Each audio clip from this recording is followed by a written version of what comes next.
My parents have a really neat love story. And so they actually, it's so cool. I've always thought it would make a great Bollywood film, you know? So here they are, mom and dad, they both grew up in Mumbai in India, or what was formerly called Bombay, and they lived about 5 miles from each other. Now, Mumbai is a gigantic city. I looked it up. Its population is estimated between 12 million and 24 million people. At a certain point, I guess you just stop counting, right? So it's so huge. Needless to say, they never met in Mumbai. But Dad, at the age of 19, he had an uncle who immigrated from the UK to Canada and said, if anybody in the family wants to come, I'll sponsor you. And so Dad, at 19, he moved by himself from India to Toronto. And he was living the life of a bachelor. You know, he had dogs and he had canoes and he had horses at one point, if you believe it. He was working on a farm. And he had this giant van.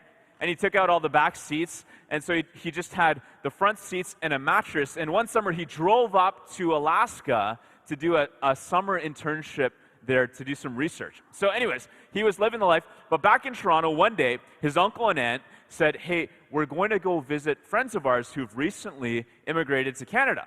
Would you like to join us for dinner? And he said, no thanks, I've got some plans.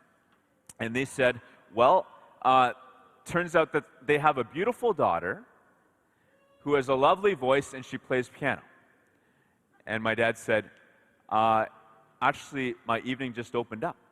And so mom and dad met that night, and as they say, the rest is history.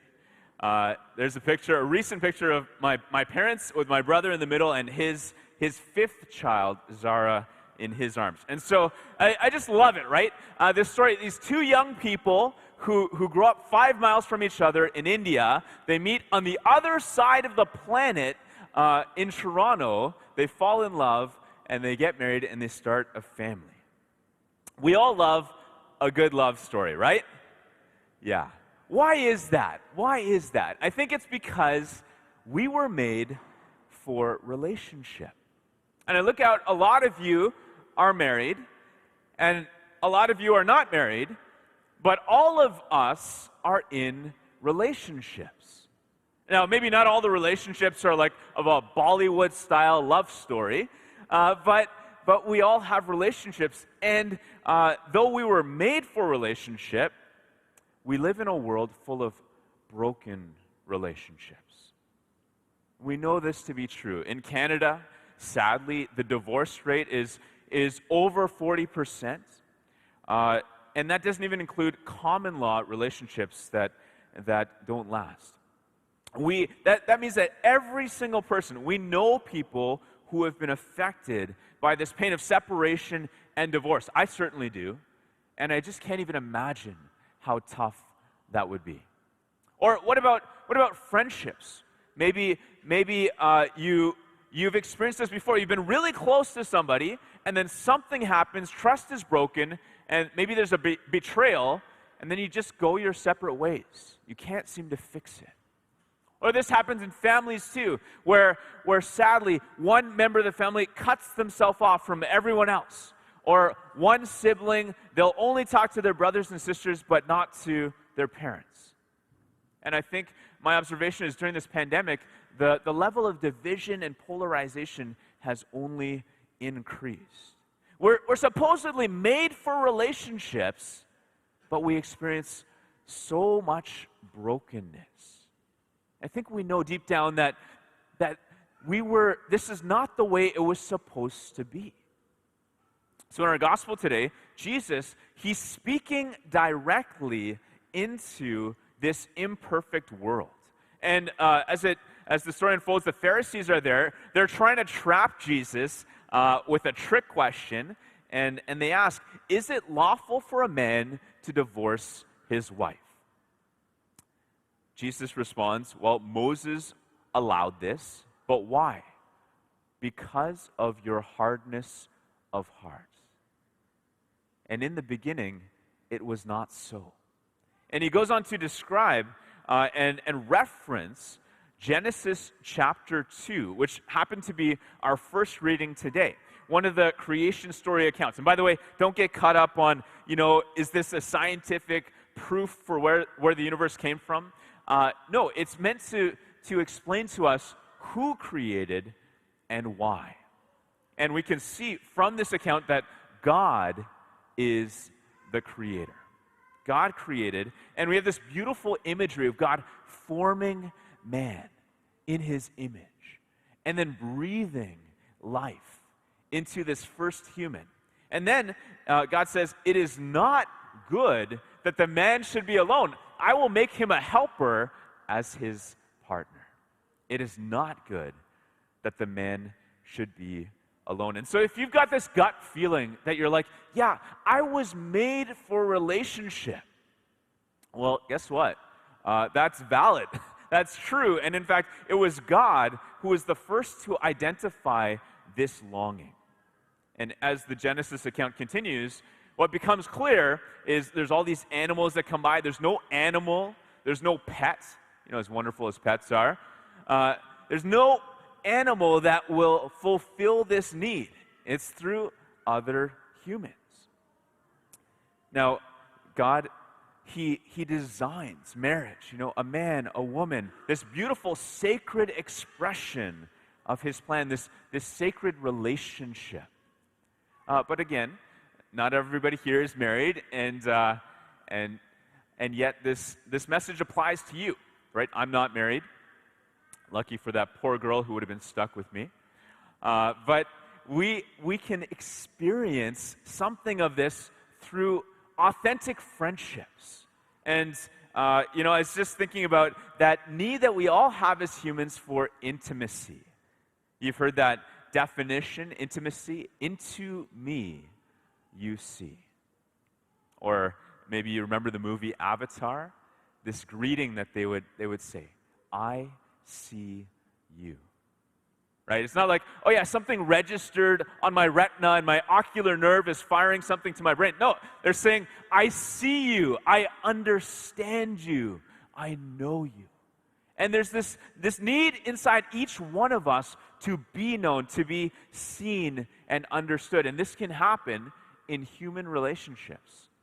And I will add that our primary relationship for whom we were made is with God. We were made for relationship with God. I remember this story, a true story of this lady in her 40s. She had this great revelation, and she went running to her priest, this light bulb moment. She said, did you know that you can have a relationship with God? And the priest looked at her and he was like, yeah. That's kind of the point. But it was this wonderful discovery for her that we can have a relationship. We can be known by God. We can be loved by God in a personal way.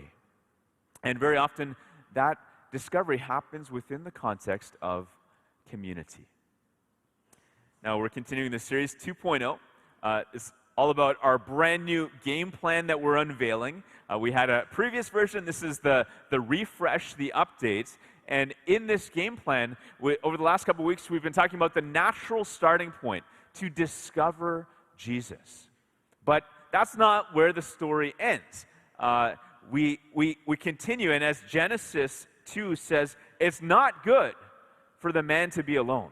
God made us for relationship. He made us for a relationship with Him and with others. And what we found actually is that when people develop a relationship with God, it blesses their other human relationships. And when people have really good, healthy human relationships, it can really bless their relationship with God. And so, in our Game Plan 2.0, one of the key hallmarks of a disciple is to grow together. Somebody who desires to grow together on this journey of following Jesus. If you're at this for any length of time, you'll discover you can't do this alone. You can't do this alone. You need others. And with the help of others, you'll go farther, faster. Now, there's all kinds of ways we can grow together. You could have a one-on-one conversation with somebody about faith. You could take a course online with, say, a Catholic ministry. You could go on a pilgrimage with a group. You could do a mission trip to the third world. These are all wonderful things I would recommend. But at St. Benedict's, we want for everyone, and I mean that literally, for everyone to be able to grow together. And so we've designed these things that we call life groups. And it's this place where people can come together to connect, to grow, to pray. Groups of maybe 6 to 10 people or so who can be on the journey together. And some people meet in homes. Other people have been meeting over Zoom. I just got a message from this group last week. They started their life group in the middle of the pandemic, and last week they met in person for the very first time. This is them. Isn't that cool? They are doing those things. They're connecting, growing, and praying. This time of fellowship and fun that's human. There's also an element of spiritual growth, whether it's through watching a video series or doing a book study or somebody giving a talk, and then a time of prayer, maybe contemporary worship or praying with the Bible or praying the rosary, praying with each other. Connect, grow, and pray. I was amazed to learn this, but a year ago this time, we had 38 life groups, and today we have 91 life groups connected to our church. That's incredible. That means there's over 600 people connected to a life group here at St. Benedict's. And I really believe, our church is made up of, I would say, these two realities. This large group gathering, what we're doing right now, those of you in the church in rows, those of you watching at home online, and also these small group gatherings we call life groups, where people can meet in circles. And there's something that can happen, a kind of intimacy, a connection that can happen in a life group that can't happen at Mass because of the necessary ritual and the flow. And I really believe that during this pandemic, where it's been so hard, it's been spiritual connection points like life groups that have helped to sustain the faith of hundreds of people.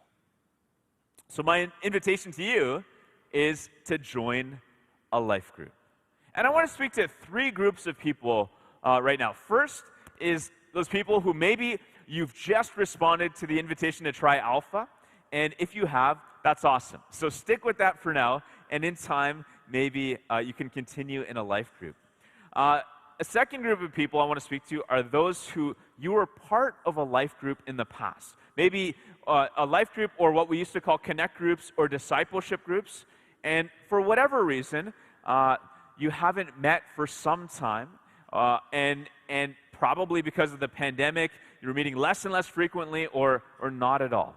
And I wonder if some of you, maybe you feel a sense of guilt, a sense of shame, like I've let people down or I didn't follow through. And I just want to say, if that applies to any of you here or any of you watching at home, you're off the hook. There's no shame, right? It's time to turn the page and to say, this is a fresh beginning. Let's look forward. This is the time. Now is the time to reconnect, to resume in this way of growing together. And a third group of people I want to speak to are those who have never experienced this gift of authentic Christian community, growing with other people outside of Mass in your faith. And I just know for myself personally, it's been so powerful. It's had such an impact on my life, and especially getting me through the tough times, having friends who share my faith. But you don't have to take my word for it. I want to play a short video for you of a couple of guys, Charles and Angelo, who have been blessed by the gift of life groups. And they're going to refer to something called RCIA. If you don't know what that is, it just means the Rite of Christian Initiation for adults. It's how adults become Catholics, basically. And so let's dim the lights here, and we'll play the video.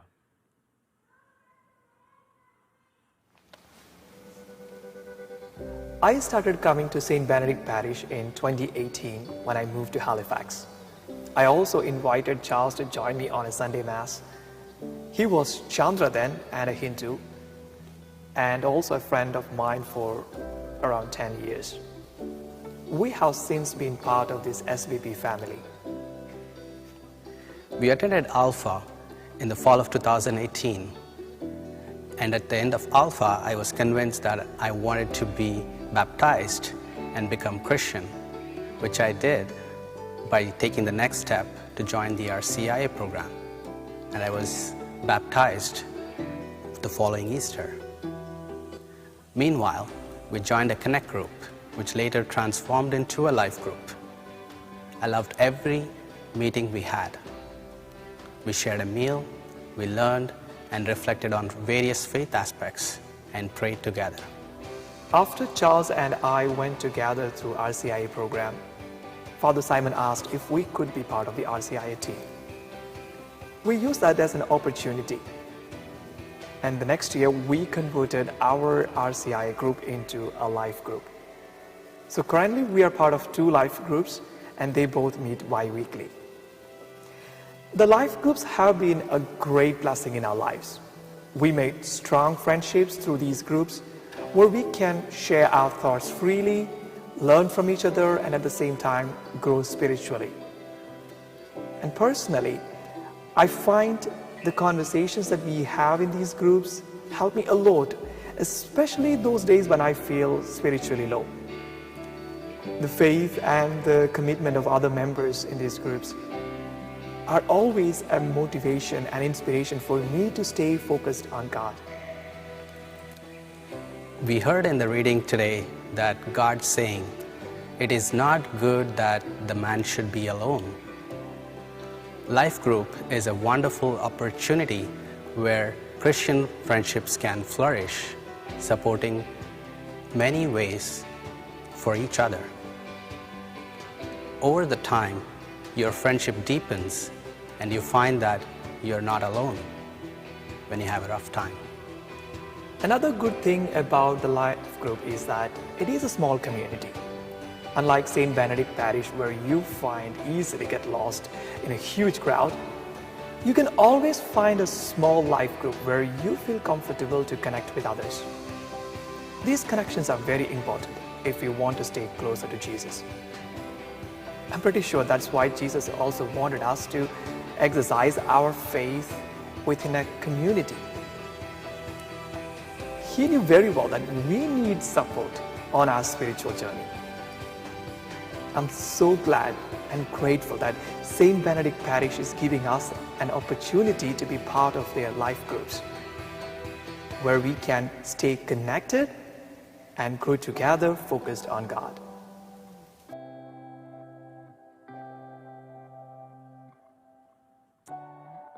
I love that story. Such a beautiful witness, and I didn't ask them permission to kind of poke fun, but I was thinking, you know what? Speaking of Bollywood movies, we could make a Bollywood film of these 2 guys, right? It would make a great story. Two buddies grow up in India. One's a Catholic, one's a Hindu. They travel across the planet to Halifax, join St. Benedict Parish. They take Alpha, get connected to life groups, and now they're both Catholic, and they're leading others in the faith. It's so beautiful. Anyways, I want to invite every single person to join a life group, to give it a shot. We're launching a new round of life groups at the end of the month, starting the week of October 31st. You can grab at least 2 friends or more, and we will offer the videos, discussion questions for you. It's a 7-week trial. There's no long-term commitment, so you can just dip your toe in the water and give it a shot. God created us for relationship. And sadly, we've experienced so much brokenness in our world, but I believe that God wants to restore, He wants to heal relationships, and I've seen that happen already through life groups, and I think it's just going to continue. I wonder where we're going to be 12 months from now, or 5, 10 years from now. I picture these groups of people meeting, young people in groups, older people in groups, middle-aged people like me in groups, people of different ethnicities meeting in groups together, to grow in their faith. People who are brand new in their faith, other people who are gathering, who are growing deeper in spiritual maturity. People who have experienced the pain of separation and divorce. They don't know where to turn. They join a life group, and it's there that they will be loved. Other people who feel rejected and shunned by society. They find their way into a life group, and it helps them deal with loneliness and the pain of that. People with no family, the life group will become their family. It's in life groups that we will experience Jesus living in us and loving through us. Life groups will be a place where we will heal and grow together.